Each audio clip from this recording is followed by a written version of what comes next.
Microsoft has released a video and a big blog post in regards to this new AI tool they're calling Muse, but it's also a part of something called Wham, and it's kind of complicated and kind of stupid.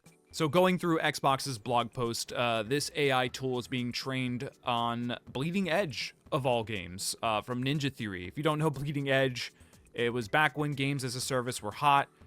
It feels like we're still trying to make games like Bleeding Edge even today, to be honest with you, but it didn't really do well critically. It definitely didn't do well financially, and has kind of just disappeared off of the face of the earth, to be honest with you. This is the first time I've thought of Bleeding Edge since its reveal, maybe.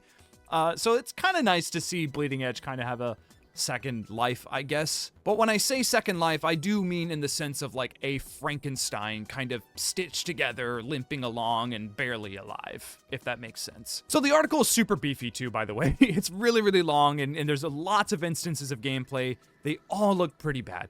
They all look like this. You know, it's going to be choppy. It's like, again, pieced together like a Frankenmonster. But my big issue with the article is clearly it's geared towards like the tech side of things, and it's made for game developers. But again, my big issue is it doesn't give a single bit of reasoning behind it. What is the point of this AI? How does this benefit developers? I can kind of vaguely see how it would work, but like, I don't know. It just feels weird not having Microsoft say, hey, this is a tool that you can use, and here's the reasons why you should use it. I don't see that here at all. Now, Microsoft of all companies should know that AI is kind of a hot button issue right now. Not everyone is into it, and the only people that are into it are like weird tech bros that like really shitty looking AI art. That's what it feels like to me. Now, I know we're trying to save bucks. That's the whole point of this thing. If you think Microsoft has the gamer's interest at heart, you are absolutely wrong. I can guarantee you, I can promise you, this is all about the bottom line. This is all about money. But even in that territory, even with that mindset, I still don't see it.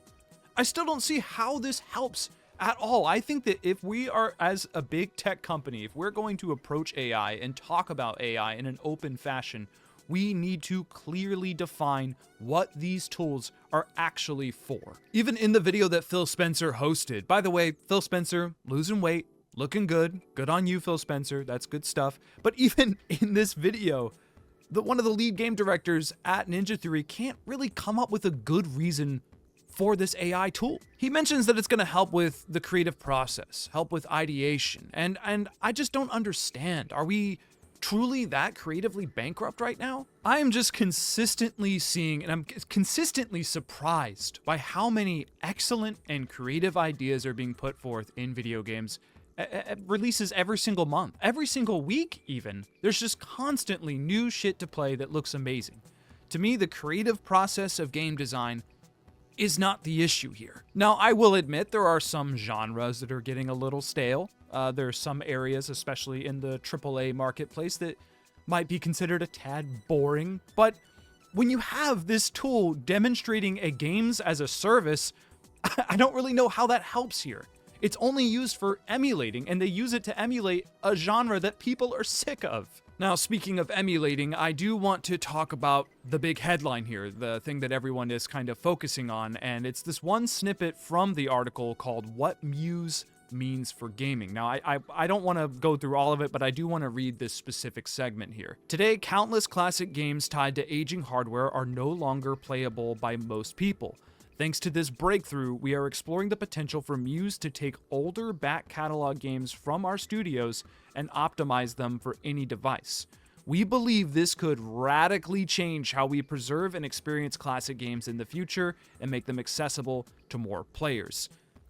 I'm getting a little bit nervous. I'm nervous because of this line as well, taking games players already love and enabling our developers to inject new experiences for them to enjoy, or even enable you to participate in the creative process. The idea of like the idea of Microsoft, I should say, saying, hey, here's some old Activision game that came out on the PS1 we now own. We can throw it on in Muse and add new shit to the game. Add new things to this game. And like, in theory, okay, I kind of like the idea of like adding new features in a PS1 game. I don't know, at this point, like we could just remaster the game, actually get a real team and work on this game and remaster it, put it in a new engine, and again, it's all about the bucks. They want to save bucks. They want to be able to do this shit quickly. But also, it's about the consent of it all as well. Like, do you think they're going to go back and talk to all of those game directors that worked on those old titles and say, hey, can we throw your game that you spent years on into our crummy AI machine and have it spit out some new content for that game for our players to enjoy so we can put it on Game Pass? Look, I'm just struggling to find compelling reasons on how this helps game development at all. I understand that it's cool tech. I understand that, like, yeah, we should, like, be experimenting with this stuff, and, like, it's, again, at the very early stages, clearly very, very early. It can only emulate dead games at this moment. But when you hear, again, the head of Ninja Theory, Dom Matthews, say, hey, we are not going to be using AI for content within our games. There will be no AI-generated content in our games. We're just going to let AI give us ideas for content in games. Like, honestly, sounds almost worse. Wired.com had posted up some anonymous interviews with developers over at Xbox, and they're not happy either. It seems to me that the real target of this model is not game developers, but shareholders, to show that Microsoft is all in on AI, which has yet to deliver a product that anyone wants. The headline of the article is, "Nobody will want this." That's straight from the mouths of developers, man. We're on the ground floor of AI, and I feel like we've been on the ground floor of AI for the last few years now. It's just been this thing kind of bubbling, like it might take our jobs, it might not, it might destroy the gaming industry, it might destroy voice acting in the film industry, but maybe it won't. We don't know yet. It's definitely been this kind of edge of your seat, like, what's next? What's gonna happen? What are they gonna do now? And Bleeding Edge, a really ugly version of Bleeding Edge. That's what we're gonna do now. Look, until Microsoft can come up with, like, again, a compelling reason for these tools to be used, until really any of these big companies can come up with compelling reasons for these AI tools to be used, aside from saving bucks, aside from saving money, aside from letting go of people and layoffs and all that stuff, I'm just not going to be there for it. It's hard for me to get on board with something when a human can arguably do a significantly better job. Yes, it's going to take more time. Yes, it's going to take more money, but that's kind of how game development has been for decades. And I think as soon as you eliminate that risk from game design, you're gonna get more bullshit. I think the consumer is going to get more bullshit. If Microsoft can throw a prompt into their Muse and say, hey, remaster this old Activision game from the 90s, it's going to look terrible. And they're gonna add weird shit to it, and it's gonna be stupid. It's gonna be dumb because it didn't come from a human being. A human being didn't have to take that risk, didn't have to put their name on the line for that product. So they can just keep cranking it out. They can just keep shoving it in your face until it works. And every instance where AI has helped with game design, it just looks terrible, man. Like the Tomb Raider thing with the textures, like that looks awful. It truly does. And that's really what I don't get. All of these companies, Microsoft especially, spending billions of dollars, I'm sure, on AI research when people aren't responding to it. No one wants this in their games. Nobody is asking for this. Maybe game devs are. Maybe devs are like, hey, make my life easier. Maybe, I don't know. But I don't know a single gamer that says, hey, I wish a human didn't make this. I wish these textures looked worse. I just, it is so clearly made to help their bottom line. It is so clearly made for cutting costs that it's kind of insane. It's kind of insane to see what lengths they'll go to save an extra buck down the line when they could just use that money that they're using on that research to help these studios make better games, giving them more resources, giving them bigger teams.